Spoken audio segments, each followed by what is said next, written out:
Yan, gandang tanghali na. Hapon na yata, alauna na yata. Ngayon pa lang ako magluluto ng ulam namin. So ngayon, ang gagawin ko, magkagata ako ng papaya. Lalagyan ko ng talong, tsaka gulay, alokbati, tsaka saluyot. So ito yung mga palikado ko. Hindi ako nakabili ng luya. Pagbalik ko, sarado ng palengke, talipapa. So ito yung halo ko.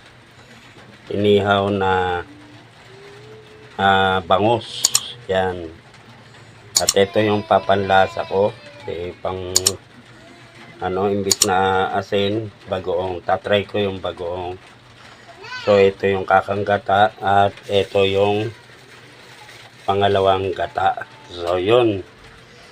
Nagsasalang na ako ng kawali. Sa kawali ko na lang iluluto. Okay.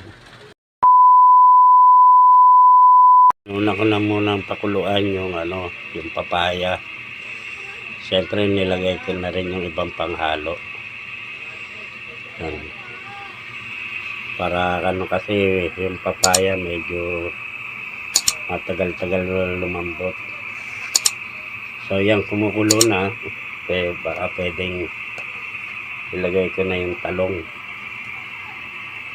Yan, para lumambot-lambot naman siya. Ang talong ni talong na ugit ang talong. What?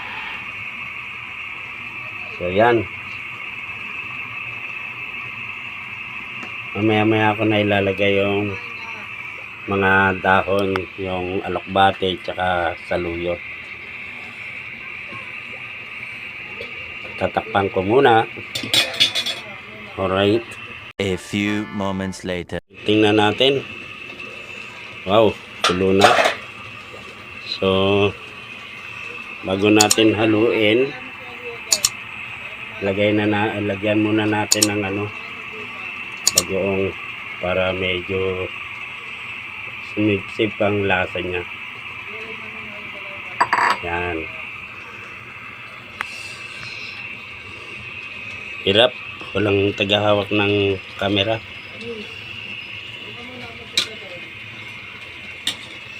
At medyo halo-haloin natin.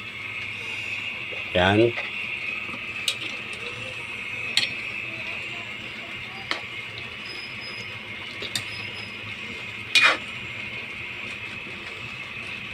Tikman nga muna natin na ano pang lasa nito.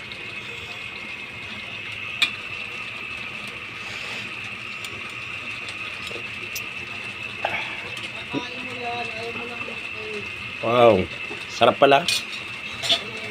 Sarap. Experiment. So, pwede na natin lagay yung gulay. Yan. Lagay na natin to. Yan.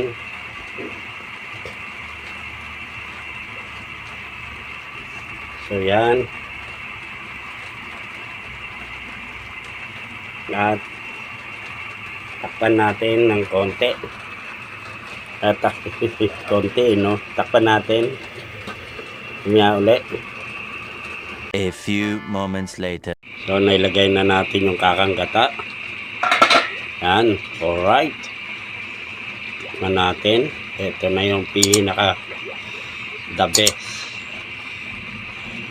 Tikman ko. Baka tikman pa ng iba. Wow, sarap. Muntik ko na makalimutan kung sino ako sa sobrang sarap.